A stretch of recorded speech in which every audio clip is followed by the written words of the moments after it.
Good morning, good morning, good morning. This is Seth Moore coming to you again here on Anchor by Spotify. Today we have something for you, and we're going to be talking about numbers and how that numbers affect the universe and how they affect our lives every day in which we live. And we are going to, as a matter of fact, probably extending the segment of the podcast because, of course, I want to be able to give you this in length. So, and I want to start off by saying, I want to come. It's always my intention to bring something beneficial and that's good. However, unfortunately, that is not the state of the world that we live in, and it's just a unfortunate thing. And while we, espouse truth to you in whatever we bring you, oftentimes that truth is uncomfortable for a lot of people because people say that they love the truth and they're living the truth, but in reality, people are really living. A lot of folks are living a lie, and there are, of course, people who are doing good things. There are some people in the world who are doing good things, and for those of you who are doing good things in your communities, to uplift your community and to bring a sense of semblance as relates to higher thinking and higher energy and positivity, that so the community around you is one in where you can live without threat. See, because you want to, of course, create an environment that's safe for you, that's safe for your children, that's safe for you to leave the house and go out to your car and not worry about or be concerned with somebody hitting you over the head, taking your life over something stupid. And unfortunately, it's the world we live in a lot of different areas. And it's so prevalent that it's everywhere. And while we a lot of the times talk about what the white man is doing and how the white man is doing this. And I've been an advocate of that because in a lot of cases, it is true. It's absolutely true. The power brokers of this world have an agenda. And I will continue to say that because that is right on spot and on point. But what are we doing? What are we doing as a people? See, because ultimately, we can't continue to use the excuse or to have that as an excuse, the white man. The white man. You understand what I'm saying? Because there are things that we can do that we're not doing. And the reason that we're not doing them, as I always say, the reason why we're not doing them is number one, and number one can actually parallel a lot of different things, but I'll start off by saying this, is that we're so low vibrationally. Black people are so low vibrationally. Now, and you can go in all different areas and see this, and see these examples. We're so low vibrationally because we are still, a lot of us, a large portion of us, are still operating out of the ego mind. And is just true. We're operating out of the ego realm, and we're still dealing with real shallow stuff. I mean, and we can't seem to remove ourselves from that type of thinking. And this is why, I always, and I have for the longest since I've been doing these podcasts, talk about not being in the mind. And of course, for a lot of us, we don't really know what that means. We can't grasp that. We just don't know what it means. And so therefore, we're reliant on the ego mind to direct us as to where we should go and how we should behave and how we should respond to different things, cause and effect. And we're going to be talking about some of this in a moment. But I just kind of want to give you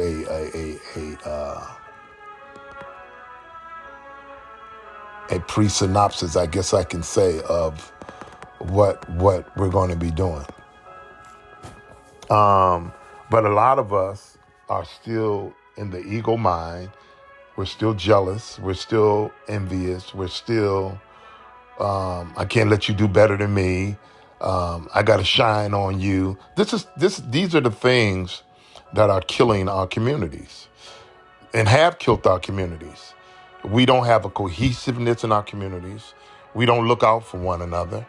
For the most part, there may be a few of us that are doing that. We're not the mothers and fathers that we used to be, where if we seen a child doing something wrong, we would correct that child. And we would chastise that child or that youngster. We're not doing that today because we're afraid of these youngsters now because we got these guys walking around with their pants down, carrying guns. And so we're afraid to approach them.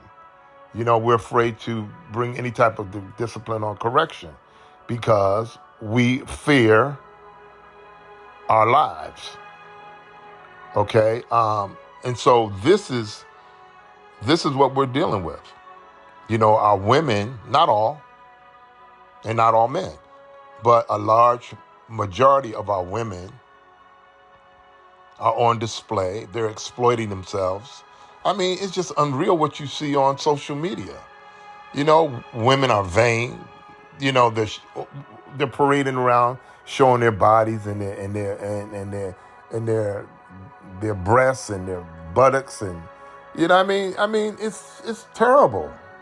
It's terrible. Women on the auction block for the highest bidder. You know what I'm saying? Beautiful on the outside, but rotten on the inside. It's a shame. It really is. It's a downright shame. And so this is what we see. This is what we're dealing with.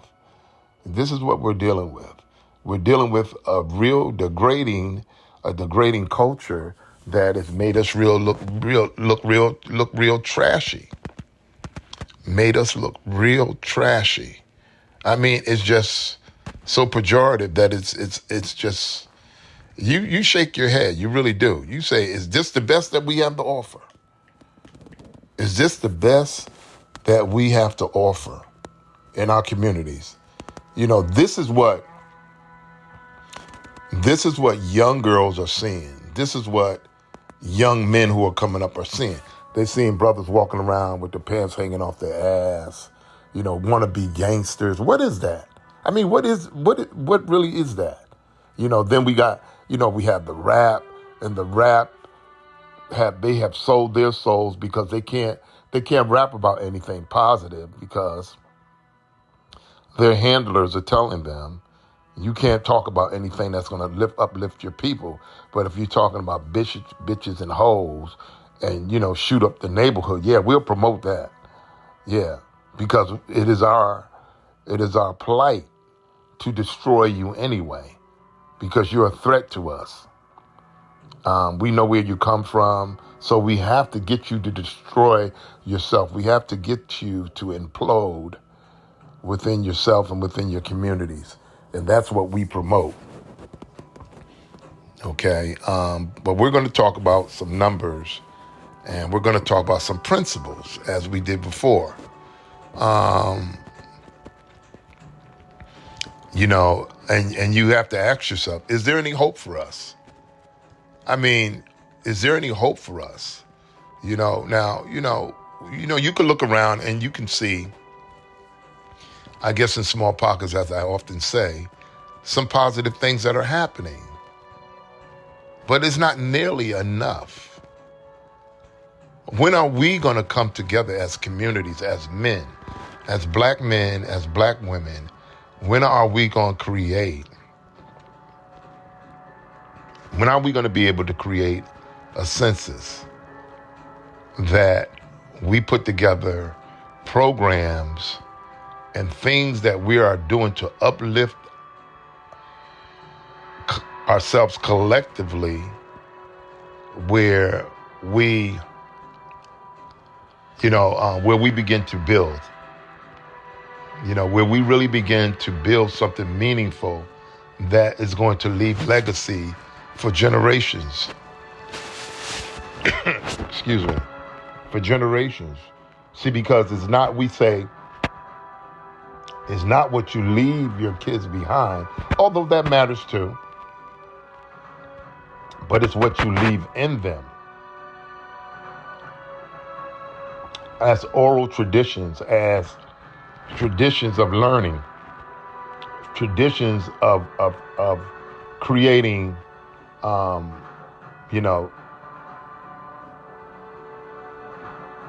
people who are going to make a difference in time to come. But I would have to say that looking around, we're losing the fight because we're focused on all the wrong things. Yeah, we're focused on all the wrong things, and our principles are shot. Yeah, our values are shot. Because most black folks, and let me say this because I really want you to understand and understand what I'm saying. Most black people have misplaced values. And it's only because we've been deprived of naturally what is inherent to us as a people. So when you extract from people what is naturally inherent to them, culturally, spiritually, economically, socially, you can go on. When you extract that or deprive, when there's deprivation and you deprive a people of those things, then people have to, as a result, they have to make those things their main priority, if you get what I'm saying. So when things of sustenance are extracted from you and they're not readily available, for instance, as they were in ancient times, where we kicked, our ancestors kicked gold dust around in the street, and it was nothing for us to reel diamonds and jewels, and because culturally we understood that, spiritually. Okay, so it wasn't something that we had to actually work for. It was just an innate cultural, spiritual thing that was given to us of the Creator. But when you deprive people of those things and you make that the main thing that they have to get, because those things have been extracted or stolen and taken from them. So now there's this overwhelming concerted effort to obtain those things by hook or crook. And so this is what is happening and has been happening to our people for the longest, that we have this mad rush of trying to acquire material things, when in fact, in times past, we had that. It wasn't an issue. It was not an issue. But now we're living in a time now where a brother or a sister will sell their soul or sell their brother or sister for those things. You follow me? So this has been our detriment. this has really been our demise, and the hatred that comes along with that, and all these other things that, I'm going to share some things with you. And as I said, we'll probably extend into another segment. Okay, so let's begin. Okay, and we're coming from a comedic perspective, as I oftentimes do. Okay, under the philosophical and spiritual teachings and belief systems of ancient Kemet, numbers played a significant role. See, this is what we're going to be talking about today, numbers. And as I said, we'll come back to address this. This is contrary to the sometimes derogatory, negative, and hysterical or Eurocentric interpretation that are given today. For example, in ancient Kemet, the number 7 represented completion. Thus, the Euro-Christian Holy Bible says that Almighty God rested on the 7th day after the completion of creation. The 7th day of the week, Sunday, is now regarded a day of rest from civil work. Okay, so this is one of the critical areas too. One of the main areas of our demise is religion. Okay, and I always talk about this. It's because it's so pivotal and it's so critical, because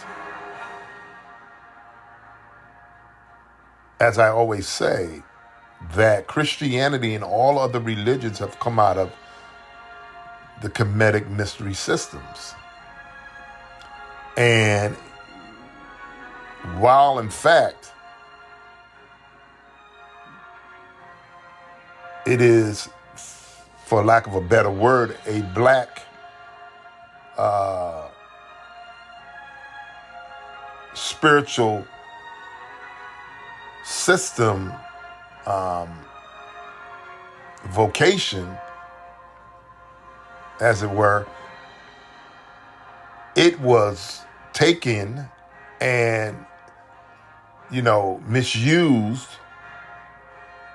And see, because when we talk about, as we have probably before in other podcasts, when we talk about the tampering of Scripture and the King James Version of the Bible, and you've heard me read other things, you've heard me give you other information as regards to that. And it's a version. You have to understand that. It's a version. So you're not getting the original version. You're not getting the original version. You're not getting it in its raw form. Okay? You're not getting it in its raw form. So if something has been tampered with and then bastardized in a way, and then I come hand it back to you, you can't say it's the real truth. Because if it's been tampered with, and the real truth, and a lot of truth, let me put it this way, a lot of truth has been extracted from it, and I come hand it back to you, taking a lot of it out and putting in what I want to put in it, because I didn't want you to know what the real truth was, then how does that affect your learning?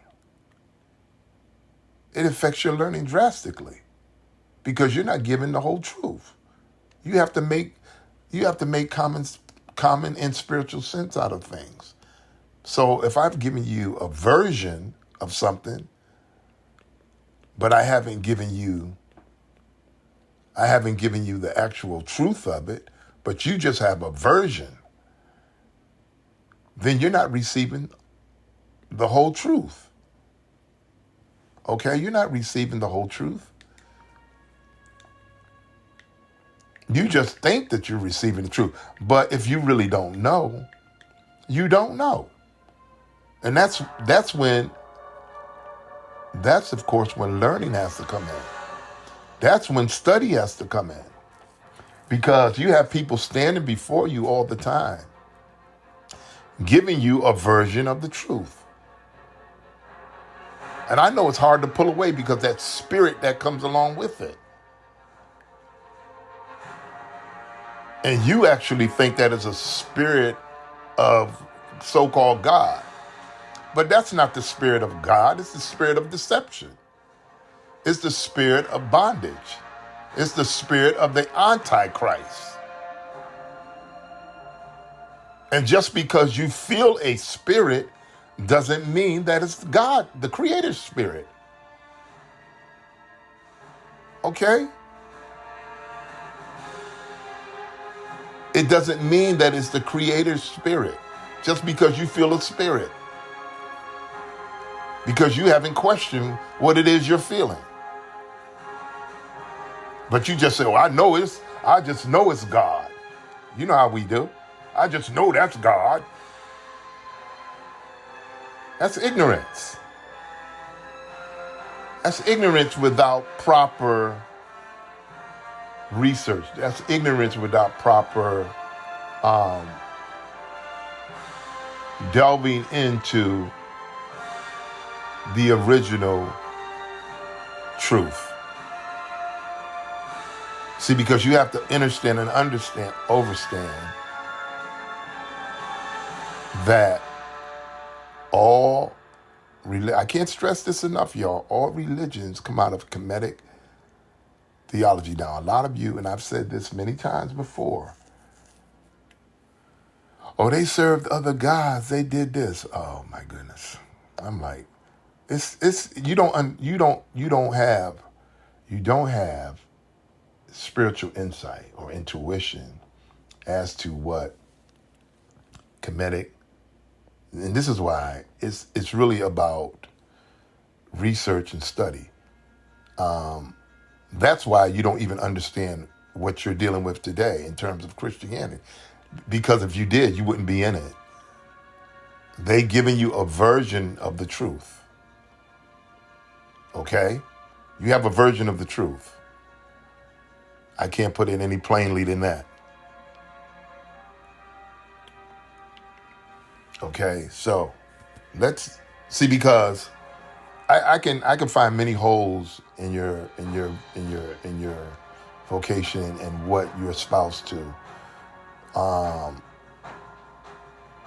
You could go to Psalms, where you can find, I think it's Psalms 46 or 48, where you can find the word Shakespeare in the Bible. So this is letting you know how the versions were changed. Why would you see Shakespeare in the King James Version of your Bible? Come on, y'all. Because it's been tampered with. And a lot of the books through Catholicism and the Apocrypha, if you know what the Apocrypha is, it's a Catholic version of where a lot of the books that have been extracted out of the Bible, you can find in the Apocrypha, such as the book of Maccabees, the book of Jonas, the book of Thomas, the book of I can go on and on. So why was these books omitted? These were original ancient scrolls when the canon of scriptures were being compiled by what they call the scribes and so forth. Because the canon of scriptures, according to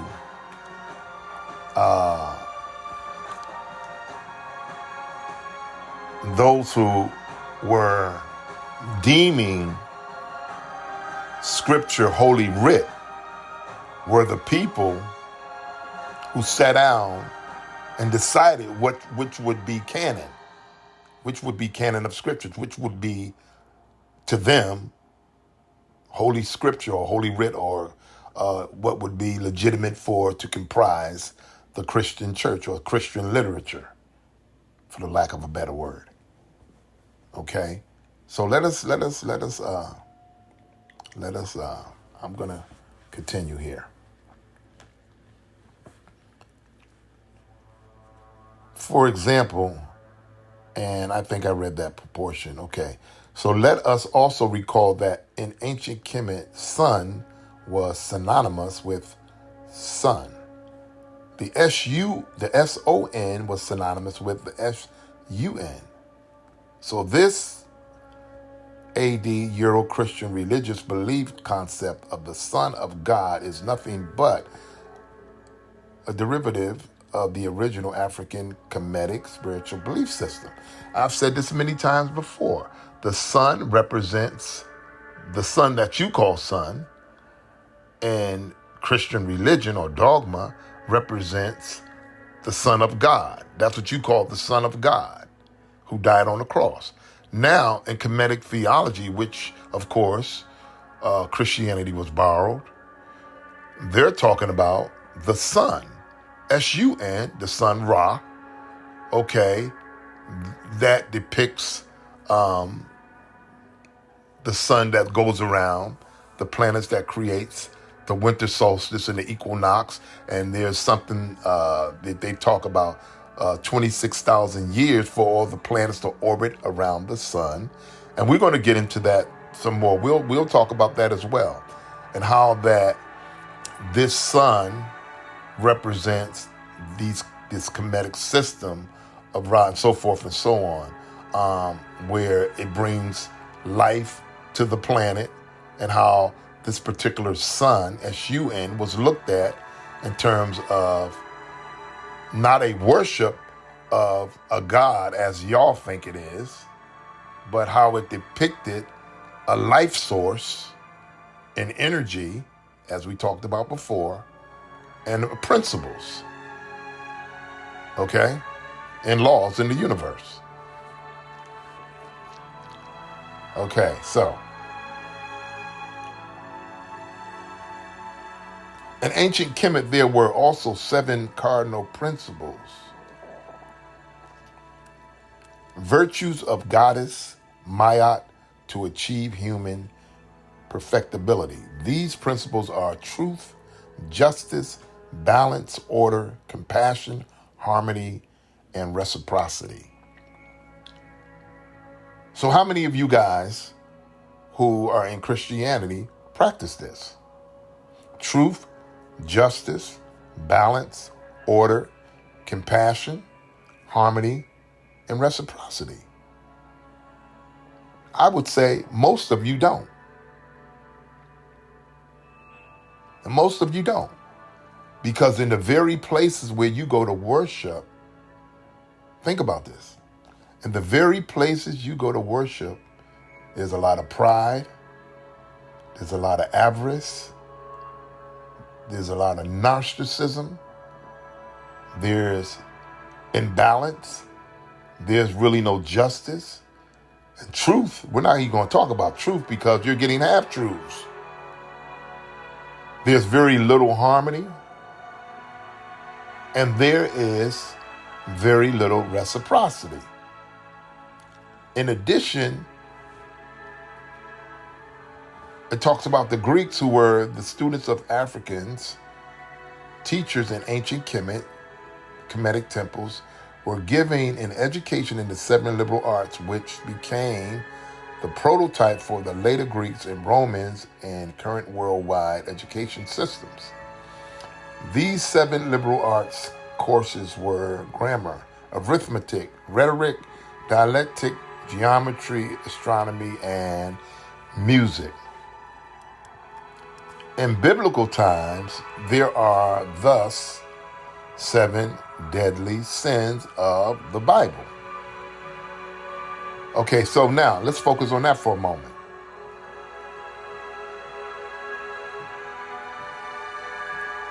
This is overwhelmingly being practiced in our culture today. The 7 deadly sins in our culture. Look at our women on the internet. Look at on social media. There's a whole lot of pride. There's a whole lot of there's vanity. Women showing their bodies. putting themselves on the auction block. There's, and that's on both sides. You have homosexuality, men being with men, women being with women. Um,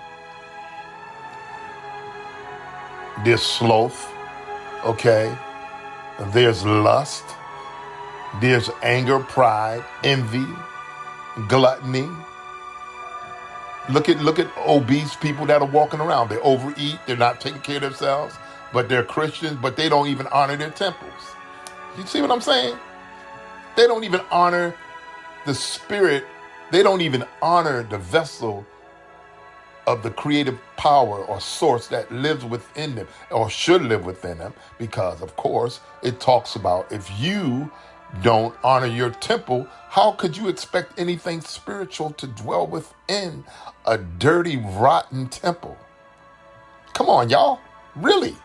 How can you expect a creative source of a higher, oh my goodness, of a higher element to dwell in you if you are not honoring the holy temple that you're in? You're eating wrong. You take all kinds of substances. You're sleeping around with men and women. You're contracting all types of spirits and demons by being with other people that you're not married to, or you're not connected to spiritually.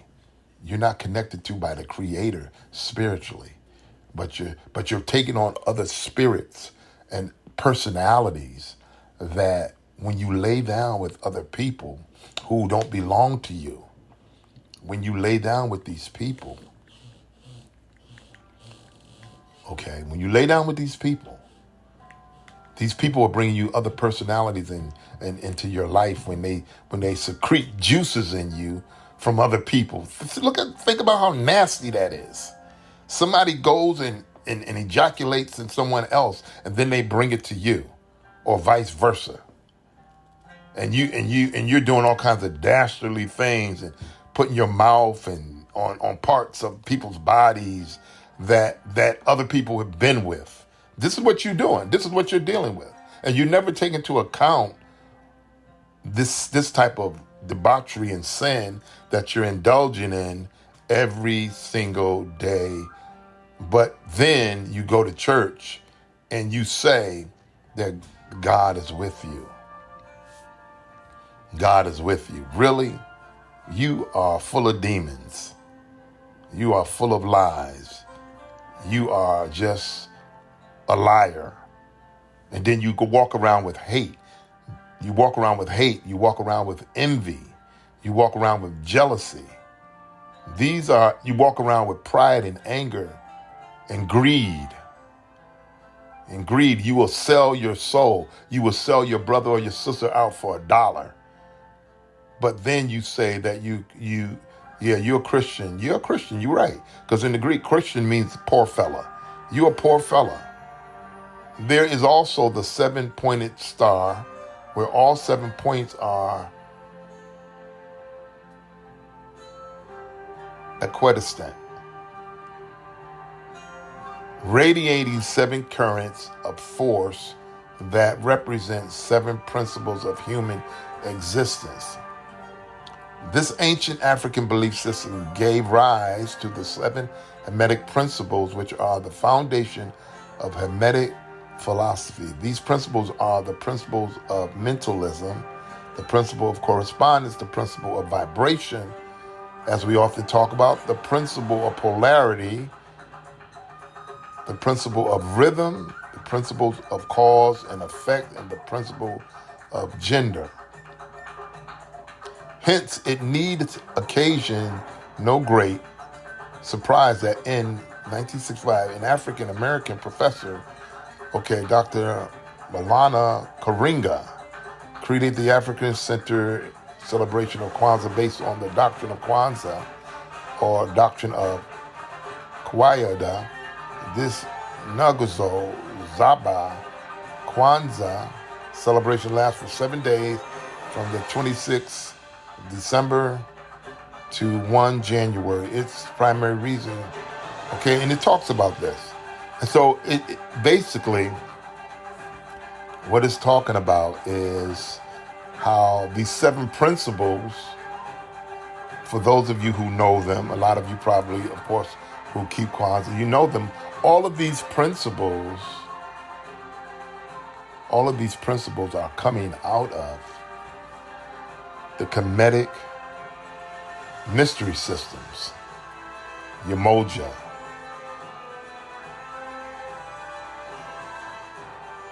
and it Kujalira, or however you pronounce that, self-determination, Ujamaa, collective work and responsibility, cooperative economics, Nia, purpose, Kuma, creativity, Rumani, faith. Okay, so we have to really take a look.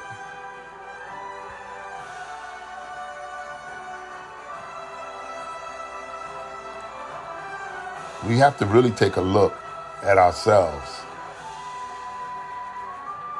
You know, and a lot of people are going to be in their pride because they're going to be like, oh, brother, brother, what about you, brother? Nah, don't worry about me.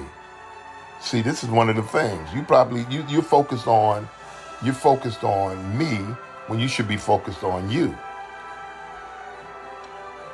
Because it's obvious that I'm doing what I should be doing. Because all the things that I mentioned, I'm not doing in terms of being low vibrational. I don't hate my brother. I'm not envious. I'm not jealous. I'm not prideful. I'm not angry, although I could get angry. And there's anger doesn't mean you sin. You can have a reason to be angry, but to be jealous, to be hateful, to be greedy. I'm not greedy. I'm not gluttony. I don't envy. Okay? So I'm not sloth. I don't lust.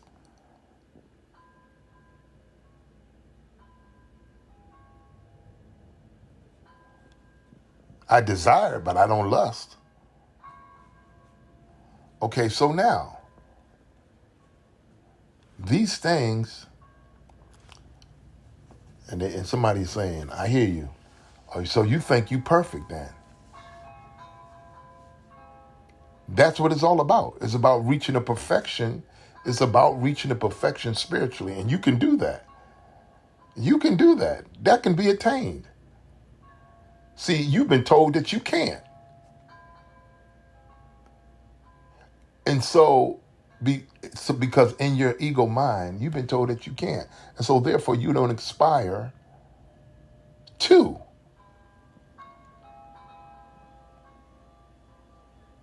And growth happens all the time. We're forever evolving. Every space we're in, we're forever evolving. So yeah, it is a process, of course.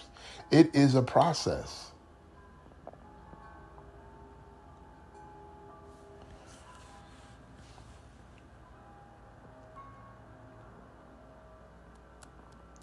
So it says about Kwanzaa, indeed solidifies and perpetuates our ancient African spirituality. In addition, the African spiritual belief system cities 7 ages of man and the completion of his life cycle. They are infancy, boyhood, youth, manhood, middle age, old age, and senility. And every human being possesses 7 senses. They are hearing, touch, sight, taste, smell, intuition. And remember, I used the word before, intuition and clairvoyance. So, as I often say, that everything happens in the subconscious. Okay?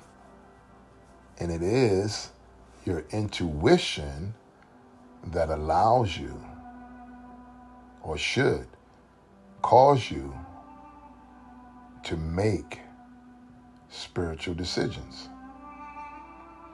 In ancient Kemet, our African ancestors believed in the 9 inseparable parts of the soul. And we talked about the 9 ether, right? We talked about the 9. The 9 is a universal number that you'll find in everything. And we're going to, and because we are talking about numbers, we're going to, of course, like I said, pick this up in another segment when we come back, and we're going to continue on some heavier things. But we want you to, we want you to understand exactly how this develops and how it unfolds. It talks about the 9 inseparable parts of the soul, according to Dr. Kwabena, okay, Ashanti, is his root work in voodoo and mental health. Now, most people think voodoo is because the way they've given voodoo to you in a Eurocentric way, that is evil. Voodoo is not evil. Voodoo is not evil.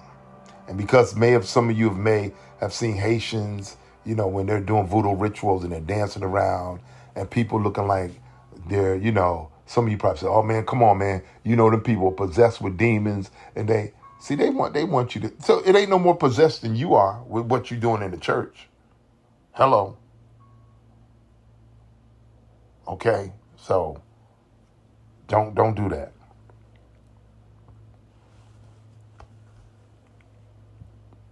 Okay. So listen. So it talks about the 9 parts. These parts are the Ka, the abstract personality of the individual to whom it belongs, possessing, here's that word, listen, possessing the form and attributes of a human with power of movement, omnipresent, and ability to receive nourishment equivalent to what we call the shadow image.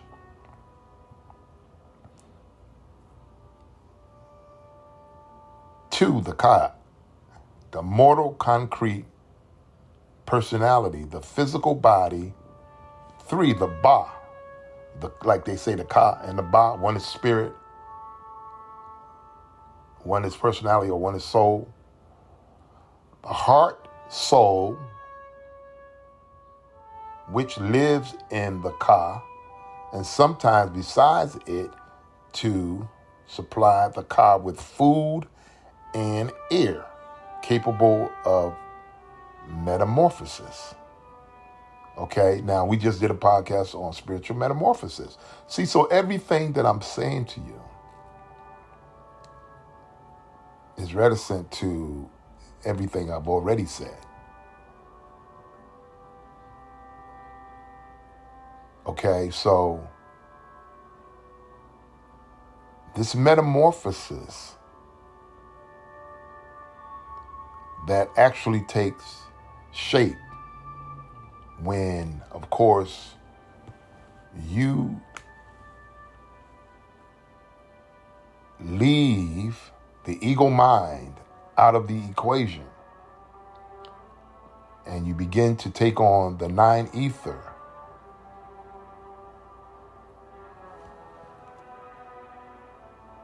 Etherical, formless deity of who you are. Again, being in the body, and those things that I just read to you, the Ka, the Ba,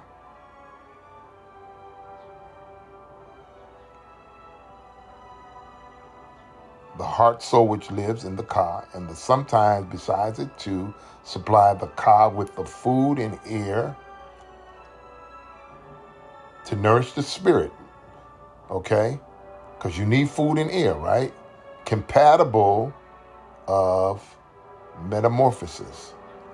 4, the ab, the heart, the physical life in humans spiritual, rational, ethical, associated with the ba, heart, soul. In the comedic judgment drama, it undergoes the examination in the presence of the god they call Osiris, or we'll say Osiris, the great creator and judge of the dead.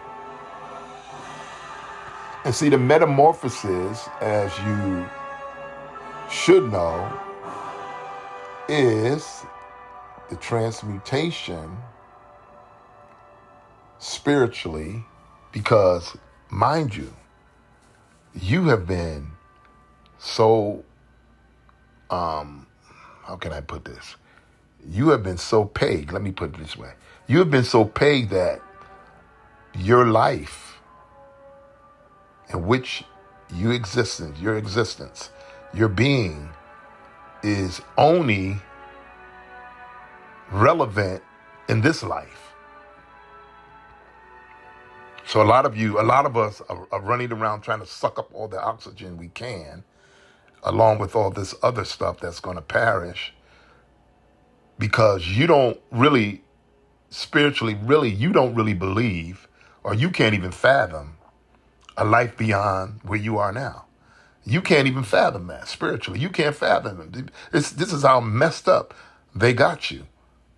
And I don't say that to be, again, as I often use, pejorative. I don't. But they have you so messed up mentally. You can't see beyond this life. You can't fathom a spiritual life beyond this, because we never die. This is the greatness of Kemetic mystery systems and what has been orally handed down to our people, that we transverse to another realm of being. And they wanted to hand you over. They handed over to you their end, because that's it for those who comprise that particular way of, I guess you could say, living, and they gave it over to you. Wow. Okay, so 5. Kabit, it talks about now the shadow, also associated with the Ba, from which it receives its nourishment, has the power of movement and omnipresence. 6, the Ku, spiritual soul that lives forever. You hear me? That lives forever. So some of you probably say, "Oh no, it's not, because in Christianity we gonna live forever." You know, a lot of you don't believe that. A lot of you don't believe that, because you so discombobulated. They got you. See, that ego mind and that docile mind have you believing so many different things. You can't really even put it together. A heavenly being closely associated with the Ba.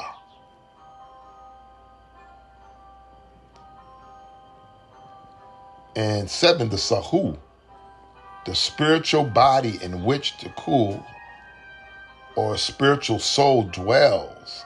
And that's when we talked about you're in the body, but you're not the body, because you're in a soul. Your spiritual body is in which the Ko, or spiritual soul, dwells. Okay? So you have a spiritual body in which the soul dwells. So in your spiritual body, your higher ascension, that 9 ether, is where the soul dwells.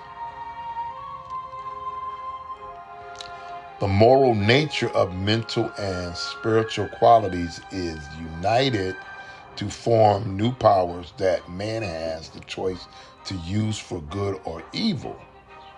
And so we talked about the spiritual supernatural abilities that you will have when you hone in on your spiritual self. And so this is where I talk about misinterpretation as it relates to, in regards to, when you hear things like greater things you should be able to do. Okay. So when you miss it, you don't interpret it right. You associate it or equate it to something entirely different.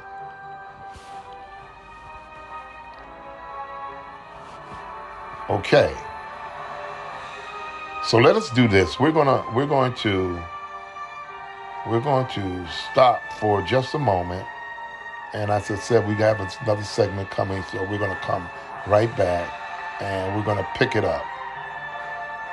Okay, but it says, it talks about the spiritual body, okay, as I just read, in which a spiritual soul dwells. The moral nature of mental and spiritual qualities is united to form new powers that man has the choice to use for good or evil, which we do. And then 8, the second, the power of spirit of the vital force in humans lives in the heavens with the spirit of Ku. Okay, so we'll go to 9 when we come back. So stay with us and we will return shortly. Again, this is Seth Moore coming to you again this afternoon at approximately 12:17, and the weather is 71 and mostly cloudy today. So there may be a chance of some rain, maybe where you are. I don't know if there is, but stay safe, and we will see you in a few moments. Don't go anywhere. Okay. We'll see you soon.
Okay, and we're back. Again, this is Seth Moore coming again to you on Anchor by Spotify, by the way of Spreaker, iHeartRadio, Amazon Music, Podbean, Apple Music, Spreaker, iHeartRadio, as I think I just mentioned, and so forth. So, anyways, we are back, and we are here to continue our Numbers episode. And we're talking about numbers here as well as, some spiritual principles that we all should be aware of to govern our lives, our spiritual lives, more than anything. Because if your spiritual life is governed correctly, your natural life is going to be beautiful. It's going to be awesome.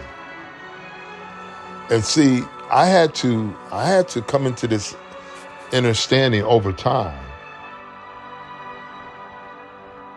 I had to.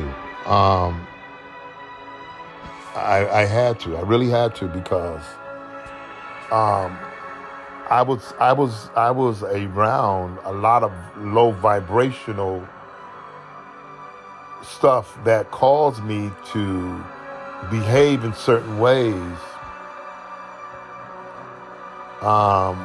that wasn't good. It wasn't good at all. It was not good. It wasn't helping me spiritually. And so I had to remove myself from those areas. I had to remove myself. And once I did that,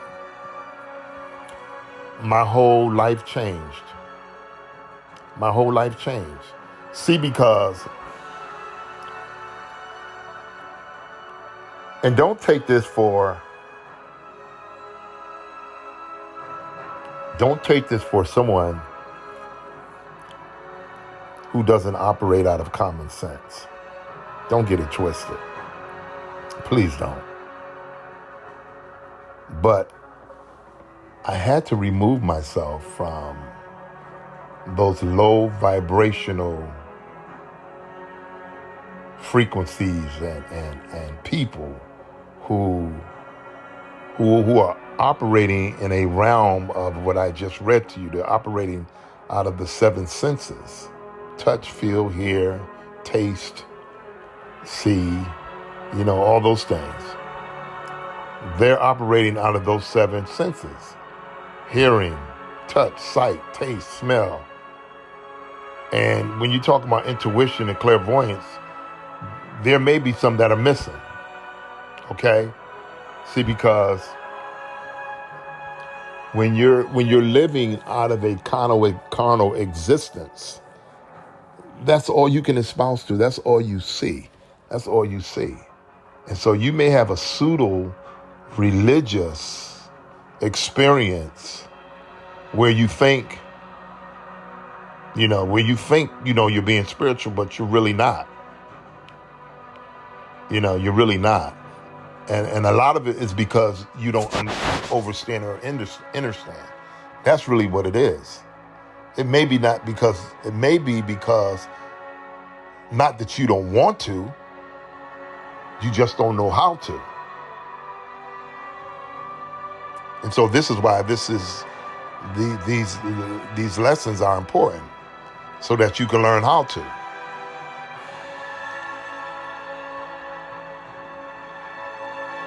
So you can learn how to.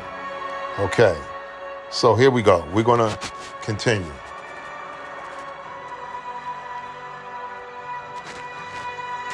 So we're on 9 now.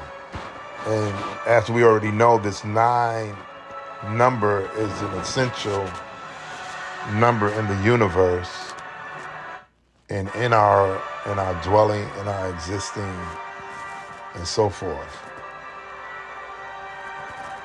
The Ren, the name of an individual, the essential attribute for preservation of a being. The ancients believed that in the absence of a name, individuals cease to exist. Now think about this. This is why, one of the reasons why names were taken from the African when he came to the shores of Northern America, even though there were Africans already here. But for those who came too, they were stripped of their names, because without a name, you don't exist.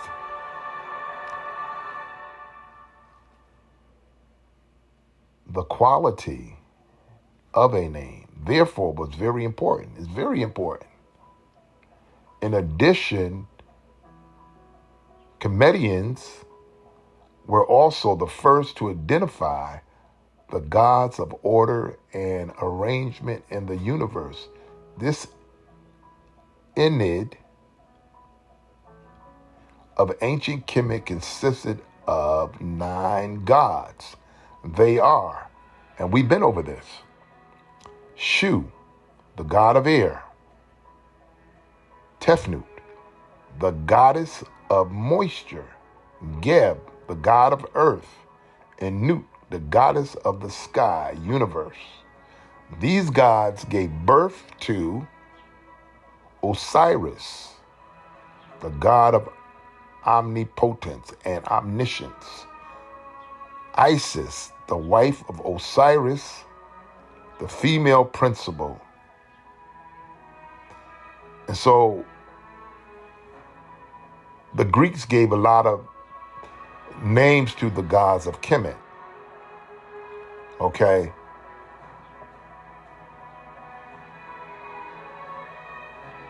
Such as Isis, the wife of Osiris. Okay, the female principle, right? Seth, the god of evil, opposite of good. And Neth, the wife of Seth, and Atum, the creator god of gods. And we talked about the atom before, and how the atom splits, blah blah, and disperses upon the mountain, and so forth and so on. In addition, it needs occasioned no great surprise that a mom carries her baby in her womb for 9 months before delivery, birth, and the fact that today a cat has 9 lives. I don't know if I read some of this to you guys before.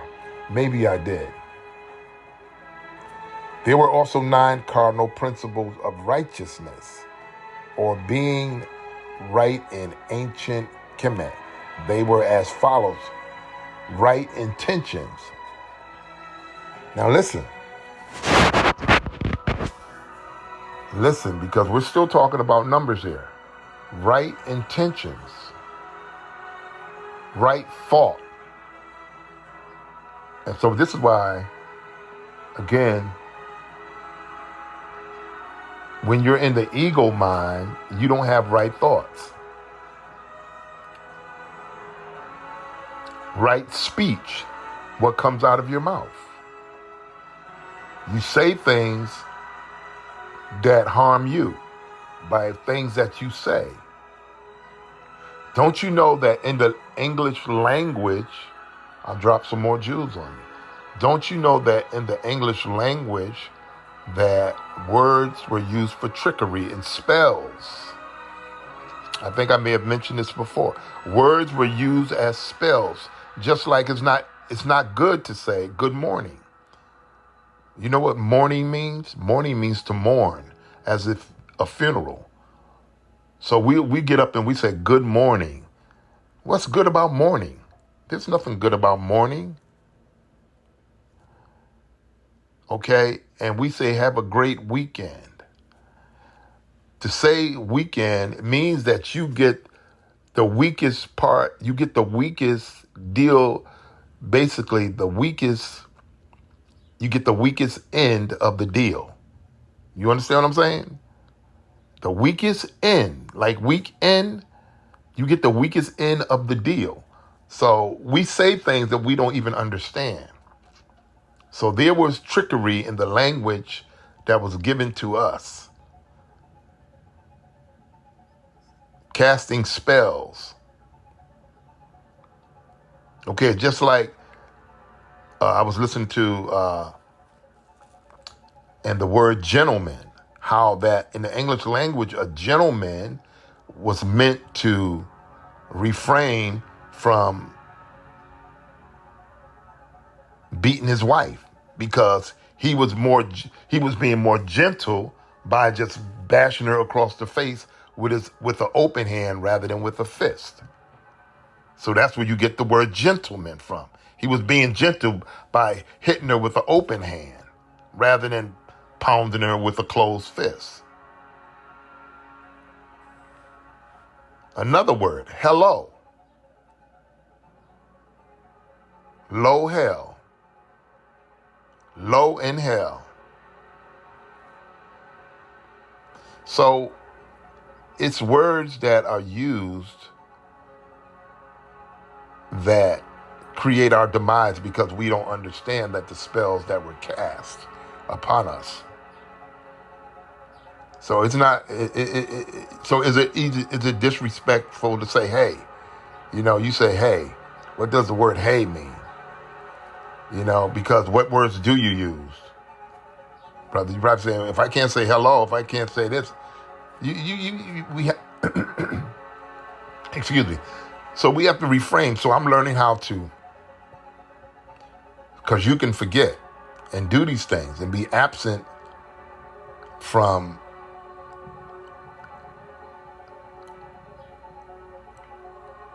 being in a certain space and say things. And if you're not in a spiritual space, you'll arbitrarily say things that could be detrimental. Okay, so let us move on. And I'm gonna give you guys these again because I'm gonna be verbatim with everything that I'm telling you. If in fact there was something that was missed. So we talked about right speech, right effort, right action, right living, right reality, right understanding, and right wisdom. How many of you are practicing this where you go? These are the 9 cardinal principles of righteousness, or being right in ancient Kemet. Right intentions. Do you have right intentions towards people? Right? Do you have right thoughts towards your brother or your sister? Are you saying the right things to them? Are you, when you speak out of your mouth, are you using words to kill people? Are you using words to defame people? Are you using words to assassinate people's character? Do you have the right effort in mind when you're speaking to people? Are your actions right towards people? Are your actions towards people right for living? Right living. Are you living correctly? Are you living on a high vibrational frequency where you love people, you have good intentions, you feel good about your life, you feel good about people, your intentions are to uplift people, to hold people up. You get joy out of seeing people smile. You get joy out of bringing a smile to people's face or making people feel good about themselves. Right reality. Are you in the right spiritual reality? I beg to differ that a lot of us are not. Right understanding. Right understanding. Right understanding. Right wisdom. Under the philosophical and spiritual teachings of the ancient Comedians, they say Egyptians, but you know how I am. I'm going to say the right word. Comedians. Okay, Kemetic mystery system. The number 13 represented transformation. See how they'll take these numbers and things, because we are talking about numbers, and they'll give it an evil connotation or derivative or meaning, and we run with it because we have not done any due diligence to find out through research. Resurrection, rebirth, and a new life. So in the BC era, which you know what that means, originally there was nothing negative, scary. Listen to this, y'all. Oh man, this is powerful. So, and I've said this before, in Kemet, they dealt with disorderly things. It didn't say that you didn't have a societal hierarchy or a societal governance that was set up. A lot of the things that we deal with today, they didn't deal with then. And when they did come upon something that was out of order, they corrected it quickly. Because in the society, they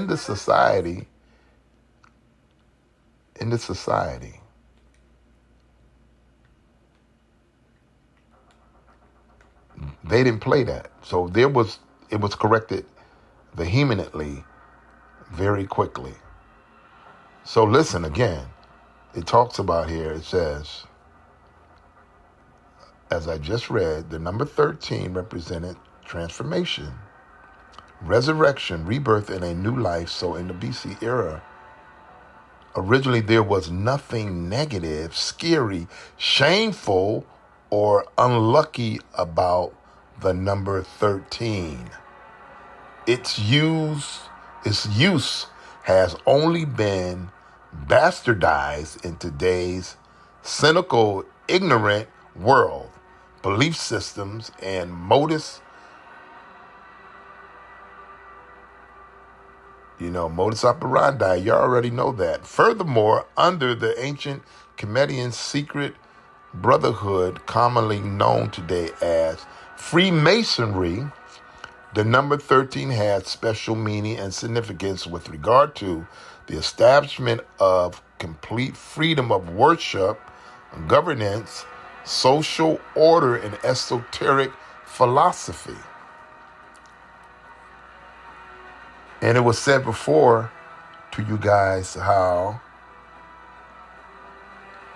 it is so critical to look at things with a spiritual lens, out of a spiritual lens, because all the things that are being given to you, oftentimes you break it down, you or those who do, to a human form when it has an exoteric, spiritual,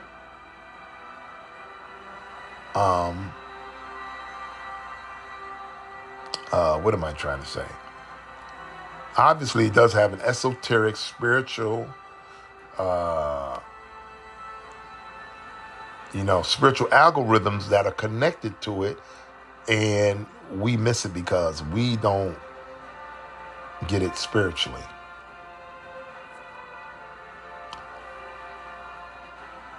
Okay, so it talks about the establishment of complete freedom of worship, governance, social order, and esoteric philosophy. The fact of the matter is that all the early U.S. presidents were Masons steeped in the teachings and philosophy of the ancient Kemetic mystery system. These individuals then transferred all the positive aspects of the number 13 to rule, govern, and protect life, liberty, and the pursuit of happiness in the United States. See, so they'll take your theology, Kemetic theology, they take our ancestors' science and flip it on us. You see what I mean? And this is how they've done with Christianity. They'll take your science, use it for good for them, to prosper and to be on top of the heap, while at the same time they use it in a negative form with you and flip it to keep you in bondage so that you don't inherently enjoy any of the things that you should spiritually. See, because with them, it's not about what you are espousing to do. It's not like that with them. Only the lower tier folks of the power structure espouse to the same things that you do, such as material things, cars, boats, houses, and all this kind of stuff. But the mass majority of those who control, they're concerned with power. They're not concerned with the stuff that you're concerned with. They're concerned with keeping you in check. It ain't about no material stuff with them. It's about power that exceeds. And so this is why they've had to learn the science of your ancestors to keep you in check.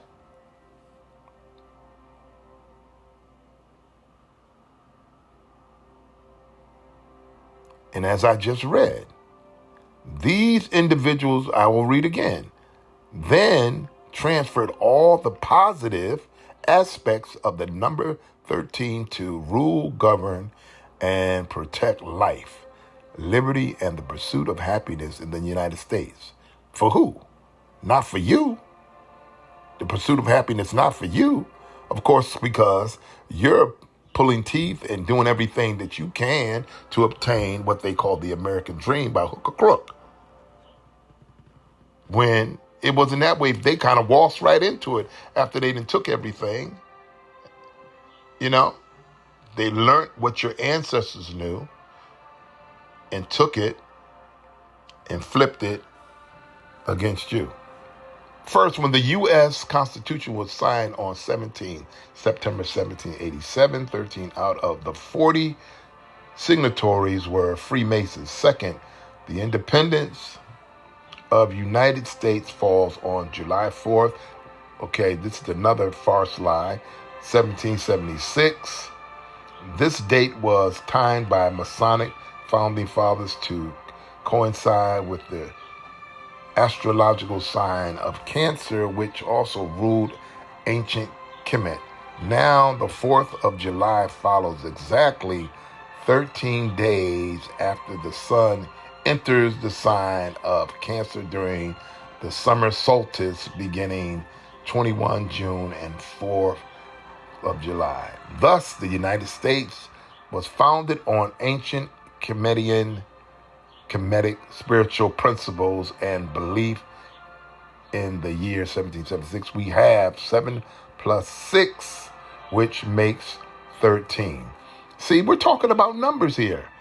And we want you to know where the Kemetic mystery systems of your ancestors falls into this, and how we as a nine-ether people of spiritual entities should be in that fears of evolving in the universe where we have this power.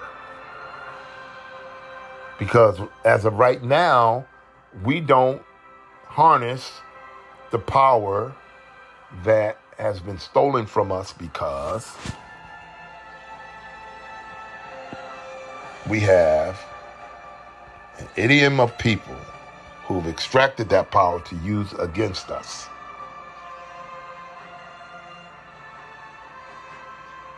Right or wrong? I would say that's right. And I think you would too. Okay, we're going to read this last portion and we're going to be done, and perhaps we may come back with another segment. Okay? So let us go on. The founding fathers of the United States did not arbitrarily select the 4th of July 1776 as Independence Day. In the tradition of Kemetic spirituality, philosophy, and belief systems in the BC era, the 4th of July 1776, then gave America a new life. Listen, a new life, a rebirth, a transformation and resurrection from its status as a colony of Britain to that of a new sovereign, independent nation state. They took everything from our ancestors and used it. Got our science, got our library books, got everything, and flipped it on us.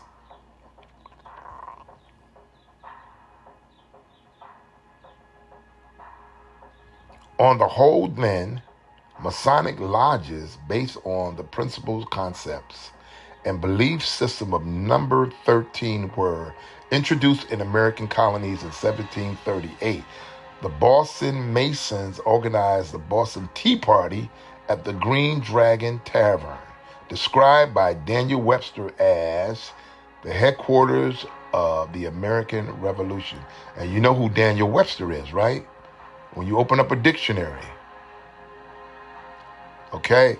Paul Revere was a master mason, but don't you know that it was a black man who ran before Paul Revere that said the British are coming? But they're not going to tell you this if you don't do the research. Okay? He was a master mason, as was every general officer in the U.S. Revolutionary Army, starting with Joseph Warren, Grand Master of the Massachusetts Grand Lodge, and the first to die at Bunker Hill, 2000. 2000. More Masons were among the officers of all grades, including George Washington's aide de camp, who fought in this battle of the 56 signatories of the Declaration of Independence. 50 were Masons, including its prime author, Thomas Jefferson. And of course, there were, when you read the history of George Washington, there were black Masons who were teaching them the science.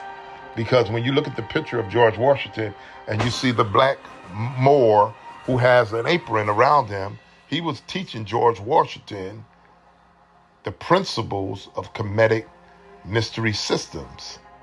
They got these from the Africans. Okay, so what we're going to do, we're going to come back. We're going to stop there for now, and we have much more to share with you because we're still talking about sacred ancient numbers and the principles of Kemetic mystery system. So again, stay with us, and we will see you guys real soon. Remember, again, this is Seth Moore coming to you on this Saturday afternoon here on Anchor by Spotify. Remember to visit us. We are hosting on different other sites where you can find us: Spreaker, iHeartRadio, Amazon, Apple Music, Podbean, Buzzsprout, and many, many, many more. So until then, we'll see you guys soon. Keep your vibrations high. And remember, you are not the mind, but you are a greater entity that emanates energy to lift other people up and to be a true beacon in this earth. So we'll see you guys again soon. So take care. Okay, bye-bye.